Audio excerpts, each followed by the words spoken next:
Hi, this is Gary Sandlund coming from the CME Group to talk a little bit about what's taking place in the agricultural space as of late, and it's been a lot more active and volatile during the month of August than most would have anticipated, as the weather market has continued on throughout the month and has lasted much longer than what we were thinking back just 30 days ago. The bean market is up almost $1.50 over the course of the month, and has exceeded highs of over $2 gains from earlier in the month as well, due to the fact that the western corn belt remains very dry, and the hopes for any additional rainfall seems to be limited. And even at this point in the game, it seems that it will only have a minimal effect to improve the crop size, if any at all.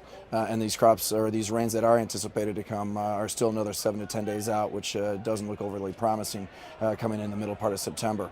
The corn market, on the other hand, has received obviously the rains early in the season. We've planted early, and the month of August has not been nearly as volatile for corn as it has in beans. Corn ended up the month for only about 4 cents, but did have a 50-cent overall trading cent range. So we did have some activity there.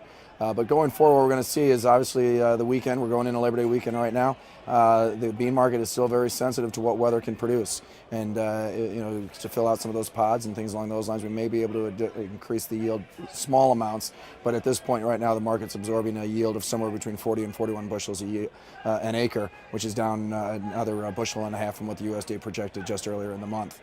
Corn still seems to be somewhere at the low end of 150, high end of 156 as a yield. And so with either one of those numbers, it's still ample supply, where beans remain extremely tight. And then obviously going from there forward, we're going to start looking at South America and what are they going to generate and produce in their upcoming growing season. Right now things are dry, and there's a little concern obviously down in their early part of the things. They are still seeing an abundance from last year, but the logistics remains an issue, and they're just not able to get the full quantity of product out of the ports. China's been relatively quiet here recently. They've been continuing to buy new crop beans, but as far as any massive change in overall demand structure, we don't see anything changing anytime soon.